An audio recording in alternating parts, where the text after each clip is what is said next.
Marilah kita sampai kepada firman Tuhan. Saya membacakan firman Tuhan Filipi pasal 4 ayat 2 mulai. Saya membacakan sampai ayat 19. Kita sama-sama saja membaca, biar kita semua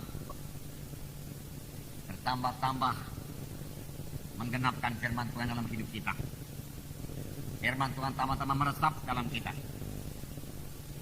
Mari, Filipi pasal 4 mulai ayat 2. Bersama-sama.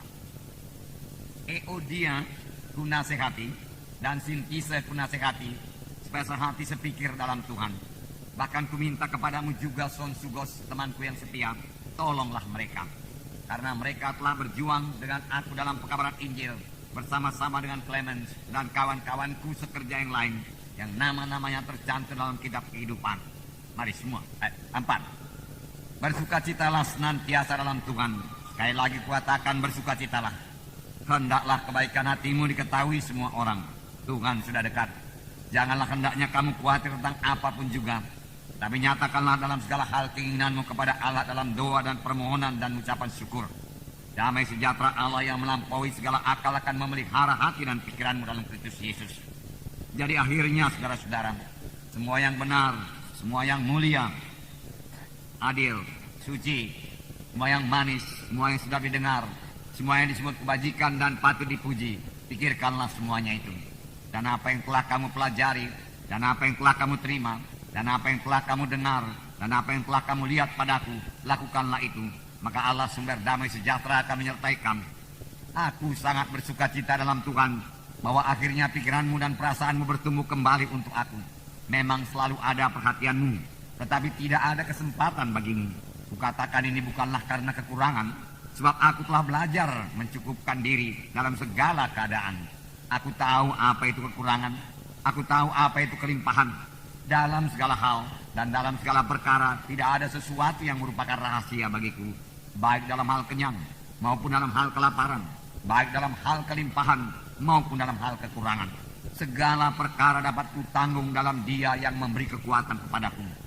Namun baik juga perbuatanmu, bahwa kamu telah mengambil bahagian dalam kesusahanku. Kamu sendiri tahu juga, hai orang-orang Filipi, pada waktu aku baru mulai mengabarkan Injil, ketika aku berangkat dari Makedonia, jemaat yang mengadakan perhitungan hutang piutang dengan aku selain daripada kamu. Karena di Tesalonika pun kamu telah 1-2 kali mengirimkan bantuan kepadaku. Tetapi yang kuutamakan bukanlah pemberian itu, melainkan buahnya yang makin memperbesar keuntunganmu. Kini aku telah menerima semua yang perlu daripadamu, malah lebih daripada itu. Aku berkelimpahan, karena aku telah menerima kirimanmu dari Epaphroditus, suatu persembahan yang harum, suatu korban yang disukai dan yang berkenan kepada Allah. Allahku akan memenuhi segala keperluanmu menurut kekayaan dan kemuliaannya dalam Kristus Yesus. Sampai di situ dulu. Saudaraku, yang pertama nasihat Paulus, saudara, kepada sidang Filipi. Sini dikatakannya Euodia ku nasihati dan Sintise ku nasihati, supaya sehati sepikir dalam Tuhan.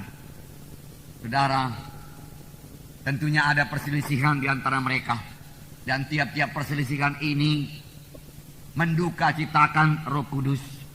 Tuhan menghendaki setiap anak-anaknya saling mengasihi. Tuhan menghendaki setiap anak-anaknya bersatu dan bersehati dalam pekerjaan Tuhan. Hanya satu gereja Tuhan, satu sidang Tuhan yang bersatu dan bersehati, yang bisa mengerjakan pekerjaan Tuhan, yang bisa menggenapkan amanat agung. Firman Tuhan berkata, dalam persatuanlah berkat Tuhan dicurahkan. Ada kuasa dalam persatuan. Secara dunia juga, saudaraku.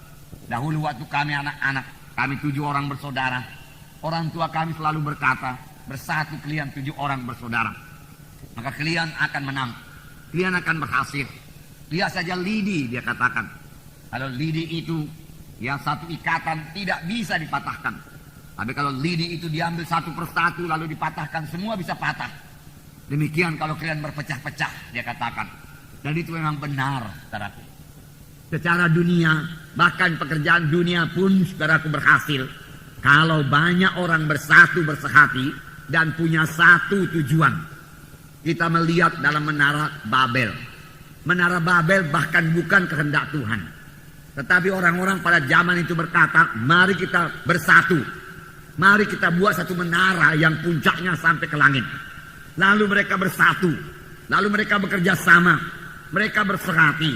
Mereka punya satu goal. Mereka punya satu tujuan. Membangun menara sampai ke langit tingginya. Dan saudaraku, Tuhan harus campur tangan. Mengapa? Karena pekerjaan mereka itu berjalan dengan lancar dan baik. Lalu Tuhan lihat, menara itu tentunya begitu kecil kepada Tuhan. Tetapi Tuhan turun. Dan Tuhan hanya memecahkan bahasa mereka. Dengan pecahnya bahasa mereka, mereka tidak mengerti satu sama lain. Maka persatuan mereka juga pecah. Dengan pecahnya persatuan mereka, mereka tidak sanggup lagi, tidak dapat lagi membangun menara Babel.